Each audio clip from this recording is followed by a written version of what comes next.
Hi எல்லாருக்கும் வணக்கம். நான் உங்கள் சங்கர் விஜய் பேசுகிறேன். இன் கலக்கல் சினிமா நம்ம இப்போ சூப்பரான ஒரு படத்தை ரிவ்யூ பார்க்க போகிறோங்க.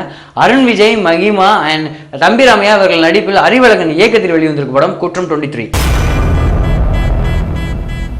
இந்த படத்தோட கதை அப்படின்னு சொன்னோன்னா குற்றம் 23 சொன்னோன்னா ஒருத்தவங்க வந்து கொலை செய்யப்படுறாங்க. அவங்க ஏன் கொலை செய்யப்படுறாங்க, அதுக்கான ரீசன் என்ன, அந்த கொலை செய்கிறது யார் அப்படிங்கிறது ஒரு இன்வெஸ்டிகேஷனாக கண்டுபிடிக்கிறது மட்டும் இல்லாமல் இதில் பெரிய அதிர்ச்சிகரமான தகவல், அது மட்டும் இல்லை ஒரு மெசேஜ்னு சொல்லியிருக்காங்க கூட சொல்லாங்க. இதெல்லாம் சேர்ந்தது தாங்க இந்த குற்றம் 23. இந்த படத்தோட ஹீரோ அருண் விஜய் ஏற்கனவே வந்து தலைக்கு ஆப்போசிட்டான ஒரு கேரக்டர் பண்ணி பயங்கர வரவேற்பு பெற்றார்னு கூட சொல்லலாம். அந்த எதிர்பார்ப்புடைய ரொம்ப நாள் கழிச்சு இந்த படம் ரிலீஸ் ஆயிருக்கு. அப்படின்னு பார்த்தோம்னா இந்த படத்தில் வந்து போலீஸ் அதிகாரி, அசிஸ்டன்ட் கமிஷனர் நடிச்சிருக்காரு. சூப்பராக ஆக்ட் பண்ணியிருக்காங்க. முக்கியமாக வந்து அவரோட பாடி லாங்குவேஜாக இருக்கட்டும் அவ்வளோ ஸ்டிஃபாக நடிச்சிருக்காரு. ஒவ்வொரு கேரக்டர் ஃபர்ஸ்ட் ஓப்பனிங் சீன்லேருந்து லாஸ்ட் வரையுமே நம்மளை ஒரு மைண்ட் செட்டுக்குள்ள கொண்டு வந்து ஒரு ரெஜிஸ்டர் பண்ணியிருக்காருன்னு கூட சொல்லலாம். ஃபைட் சீன்ல எல்லாம் வெரைட்டி இருப்பாருன்னு கூட சொல்லலாம். ரொமான்ஸ் சீனில் அப்படியே சிரிக்காமல் ஒரு ரொமான்ஸ் பண்ணுவார்னா கண்டிப்பாக சூப்பராக இருக்கும். அந்த இன்வெஸ்டிகேஷன் பண்ற விஷயம் தாங்க ஃபர்ஸ்ட்ல இருந்து ஒவ்வொரு விஷயம் தாண்டி தன்னோட அண்ணி, அதாவது அவங்க அண்ணி பாதிக்கப்பட்டிருப்பாங்க. அப்போ கூட அவரோட எமோஷனலாக இருக்கட்டும் சூப்பராக இருக்கும். இந்த மாதிரி அவரோட ஆக்டிங் வந்து ரசிகர்களுக்கு ஏற்ற மாதிரியே சூப்பராக பண்ணிட்டு போயிருக்காருன்னு கூட சொல்லலாம். அதுக்கடுத்து ஹீரோயின் பற்றி சொன்னோன்னா மகிமா நம்பியார். அவங்க வந்து ஒரு க்யூட்டாக அழகாக நடிச்சிருக்காங்க கூட சொல்லலாம். ஃபர்ஸ்ட் ஓப்பனிங் காமிக்கும் போது படப்படன்னு இருப்பாங்க.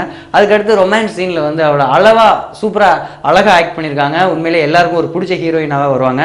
அதுக்கப்புறம் வந்து தம்பி ராமையா ஒரு பெஸ்ட் சப்போர்ட்டிங் ஆக்டர் கூட சொல்லலாம். ஏன்னா அந்த அளவுக்கு வந்து இவர் அசிஸ்டன்ட் கமிஷனர் கூட சேர்ந்து அவர் ஆக்ட் பண்ணியிருப்பாரு. ஒரு இடத்துல இன்வெஸ்டிகேஷன் பண்ணுவாங்க, திடீர்னு கோவப்பட்டு அருண் விஜய் சுற்றுவார், செத்து போயிடுவார். அப்போதைக்கு அதை சமாளிக்கிற விதம் இருக்கட்டுமே சூப்பராக இருக்கும். அது கேமரா வந்து போலீஸ் இது சார்ஜ் இல்லையே உடனே சுட்டுட்டு பண்ணுற விஷயம் வந்து கிளாப் பயங்கரமாக விழுக்கும். அந்தளவுக்கு சூப்பராக பண்ணியிருப்பாங்க கூட சொல்லலாம். அந்தளவுக்கு அதுக்கப்புறம் வந்து டெக்னீஷியன் அப்புறம் எடிட்டர் அவர் சூப்பராக செம்மையாக, ஏன்னா ஒரு இன்வெஸ்டிகேஷனை வந்து மக்களுக்கு குழம்பாமல் அப்படியே ஒரு உள்ள கொண்டு வரணும். அந்த விஷயத்தை ஃபர்ஸ்ட்ல இருந்து லாஸ்ட் வரையும் சூப்பரா கரெக்டா அவரோட வேலையை பார்த்துருப்பாரு. கேமராமேன் பாஸ்கரன் இவர் எந்த அளவுக்கு பண்ணிருக்காருன்னா வள்ளினம் படம் ஏற்கனவே பண்ணிருப்பாரு, சூப்பரா பண்ணிருப்பாரு.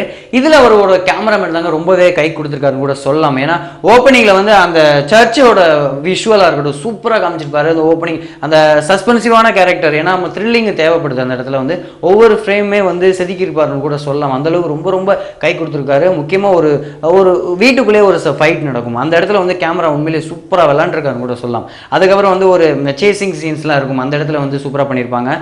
மொத்தத்தில் வந்து கேமரா வந்து ரொம்ப ரொம்ப ரொம்ப ரொம்ப இதுக்கு வந்து ரொம்ப சப்போர்ட்டிவாக இருந்துக்குன்னு சொல்லலாம். உண்மையிலே சார் உங்களுக்கு ரொம்ப ரொம்ப பாராட்டுகள். அதுக்கப்புறம் டைரக்டர் அறிவழகன் சாரை பற்றி சொல்லணும். ஏன்னா ஏற்கனவே வந்து ஈரம் படம் ஒரு சூப்பரான ஒரு படம் கொடுத்தாரு ஃபர்ஸ்ட் படமே. அதுக்கப்புறம் வந்து வள்ளினம் படம் வந்து கண்டிப்பாக எல்லாருமே பேசப்பட்ட ஒரு படம். அதுக்கப்புறம் அவர் என்ன படம் கொடுக்க போறாரு அப்படிங்கிற ஒரு எதிர்பார்ப்பு இருந்துச்சு. ரொம்ப நாளாகவும் ஆயிடுச்சு. அப்போ குற்றம் 23 இதில் என்ன குற்றம் 23 சொன்னோன்னா ஏதோ ஒரு விஷயமா ரெஜிஸ்டர் பண்ண போறாரா, ஒரு சோசியல் மெசேஜாக இருக்கும். கண்டிப்பாக அதில் சோசியல் மெசேஜ் முக்கியமாக சொல்லணும்னா இதில் வந்து அந்த தாய்மை எவ்வளவுக்கு ரொம்ப முக்கியம். அந்த தாய்மையை இல்லீகலாக எப்படி டாக்டர்ஸ்லாம் பயன்படுத்துகிறாங்க, அது மட்டும் இல்லாமல் சுயநலத்துக்காகவும் தாய்மை எந்த அளவுக்கு பயன்படுத்துகிறாங்க, அதாவது இயற்கை முறையில் பெறாத ஒருத்தவங்க வந்து செயற்கை முறையில் பயன்படுத்தும் போது அதை வந்து எந்த அளவுக்கு சூப்பராக அழுத்தமாக ஒரு ஆழமாக காமிச்சதுக்கான ஒரு ஹேட்ஸ் ஆஃப் சார் உங்களுக்கு ஃபஸ்ட்டு.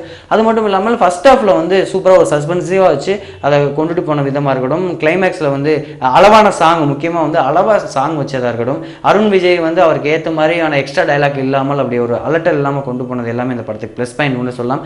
முழுக்க பெரிய ப்ளஸ் பாயிண்ட் என்னன்னா இந்த படத்தில் சோசியல் மெசேஜ் தாங்க. இது வந்து இந்த படம் பார்த்துட்டு வரும்போது இப்படிலாம் இருக்கா, ஒரு பயமும் ஒரு தாய்மைகளுக்கு உள்ள ஒரு விஷயம் இந்த இடத்துல இருக்கும் கூட சொல்லலாம். அதுக்கப்புறம் மட்டும் இல்லாமல் ஒரு கடைசியில் ஒரு மெசேஜ் சொல்லியிருப்பாரு, தாய்மைங்கிறது வந்து நம்மளை பெற்றெடுத்தால் மட்டும் அல்ல தத்தெடுத்துக்கலாம் அப்படிங்கிற ஒரு மெசேஜையும் சொல்லியிருப்பாரு.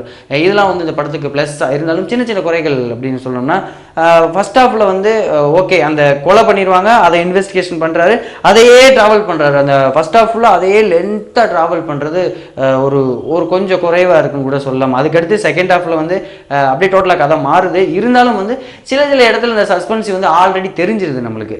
சில இடத்துல வந்து சொல்லப்போனால் அந்த அவங்க அண்ணி இறக்க போகிற இடத்துல வந்து ஏற்கனவே அவங்க ஒய்ஃப், அதாவது அவங்க ஒய்ஃப் ஆக போகிற கல்யாணம் ஹீரோயின் வீட்டுக்கு தான் வில்லைங்க வந்திருப்பாங்க அப்படிங்கிற ஒரு இதை நம்மளுக்கு கன்வே பண்ணுவார். ஆனால் ஆப்போசிட்டாக அவங்க வீடு இருக்கும், இங்கே வந்திருப்பாங்க நம்ம எல்லாருக்கும் தெரியும். அந்த மாதிரியான விஷயங்கள் சில விஷயங்கள்லாம் கொஞ்சம் கேர் பண்ணியிருந்தா இன்னும் பெட்டராக வேற லெவல் இருந்திருக்குமோன்னு ஒரு ஃபீல் தான். குற்றம் 23 தனக்கு குழந்தை இல்லையே அப்படின்னு ஏங்குற ஒரு தாய்மார்களுக்கும் தன்னோட குழந்தைய வந்து வேற மாதிரியான விஷயத்துக்கு யூஸ் பண்ணிக்கிறவங்களுக்கும் ஒரு எடுத்துக்காட்டான ஒரு படம் தாங்க இந்த குற்றம் 23. கண்டிப்பாக ஒன் டைம் வாட்சபிள் மூவி.